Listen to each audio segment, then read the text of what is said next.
नमस्कार। आप सुन रहे हैं द बॉलीवुड रेडियो और मैं हूं आपके साथ अनूप आकाश वर्मा। दोस्तों, ये किस्सा हेमा मालिनी का है। हेमा उस जमाने में हिंदी सिनेमा की साम्राज्ञी थी, एक तरीके से क्वीन। और सिनेमा जगत के सभी बड़े सितारे, चाहे वो धर्मेंद्र हों, जितेंद्र हों या फिर संजीव कुमार, उनकी खूबसूरती के परवाने बने हुए थे। और इस सब की वजह से फिल्म के सेट पर कई ऐसे वाक्य हो जाते थे जब ये सितारे इस चुंबकीय आकर्षण को सहन नहीं कर पाते और खुलकर हेमा के साथ फ्लर्ट करते नजर आते। कभी कभी ये प्रस्ताव दबी छुपी आवाज में पर्चियों पर लिखकर और आंखों के इशारों से भी प्रस्तुत किए जाते।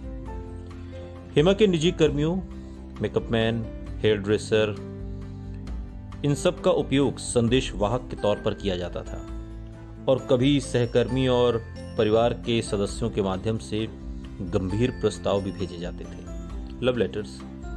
मजेदार बात यह थी कि चक्रवर्ती बाबू को प्रस्तावों को इस भीड़ में से कोई भी स्वीकार नहीं था।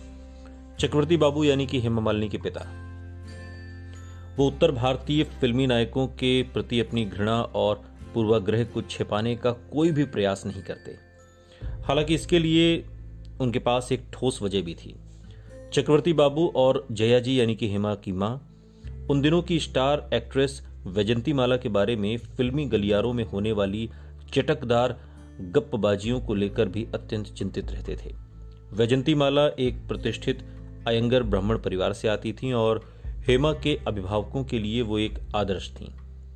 लेकिन एक उत्तर भारतीय फिल्मी कलाकार के साथ उनके अफेयर की चर्चा इस छवि को धूमिल कर रही थी। हेमा के माता पिता ये नहीं चाहते थे कि हेमा के साथ भी यही सब दोहराया जाए। हेमा की जगह और कोई भी अन्य स्त्री पुरुष जाति के अपने प्रति इस अथाह आकर्षण को देखकर गौरवान्वित हो सकती थी, फूले नहीं समा सकती थी। पर हेमा ने इन प्रेम प्रस्तावों की वजह से अपनी जिंदगी में होने वाली उथल पुथल को लेकर बहुत ही वो भयभीत सी रहती थी, डरी हुई रहती थी।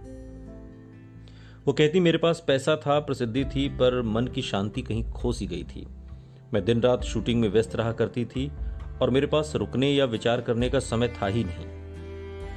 हेमा के करियर में तेज गति से हो रहे इन बदलावों के प्रति उनके माता पिता के मन में मिश्रित से भाव थे और अपनी अति संरक्षण के जोश में जया जी, हेमा जी की मां, परिवार या कुल के बाहर के किसी भी व्यक्ति के साथ हेमा की नजदीकी बर्दाश्त नहीं कर पाती थी। शूटिंग के समय भी अगर हेमा सेट पर किसी हीरो के साथ दोस्ताना व्यवहार करती तो उनकी मां जया जी को ये नागवार गुजरता। वो हेमा के लगभग सभी सीन के समय वहां पर मौजूद रहती और जब हेमा के किसी हीरो के साथ इंटीमेट सीन फिल्माए जाने होते तो निर्देशकों को जया जी के अचानक आधमकने का भय सताता रहता था। एक सीमा के बाहर ये दम घुटने जैसा था, पर यह स्थिति हमने स्वयं पैदा की थी। ये बात हेमा ने कही थी। अपने पूरे पालन पोषण के दौरान मैंने कभी भी किसी निजी स्थान के बारे में विचार ही नहीं किया था और अब इसके लिए मांग करना मेरे लिए संभव नहीं था। बाकी एक्ट्रेसेस अपने कई सारे राज सबसे छुपा कर रखती थी, पर मैं ऐसा नहीं कर पाई। मेरी तो अम्मा के साथ हर छोटी बड़ी बात को साझा करने की आदत पड़ चुकी थी। किसी सीन के बीच में अगर हेमा मालिनी अपनी मां का चेहरा सख्त होते देखती थी तो उनके हाव भाव जकड़ से जाते थे। डायरेक्टर्स को ये सब हताश कर देता था। वो हेमा से अपने सीन में और भाव लाने की विनती करने लगते और पीठ पीछे इसके बारे में शिकायतें भी होती रहती। इन सब बातों का जया जी के सख्त पहरे पर कोई असर नहीं पड़ता। फिल्म निर्माताओं और निर्देशकों के लिए हेमा से अपने नायकों के साथ गहन आलिंगन, गले मिलने जैसे सीन को फिल्माना असंभव सा हो गया था। जैसे ही कोई एक्टर उनके पास आते थे वो सिमट सी जाती थीं। फिल्म पत्रिकाओं ने इन हरकतों पर या इस तरीके की परिस्थितियों पर हेमा मालिनी को ठंडी मालिनी और आइस मिडल जैसे लेबल चस्पा करने शुरू कर दिए थे। सुनते रहिए द बॉलीवुड रेडियो, सुनता है सारा इंडिया।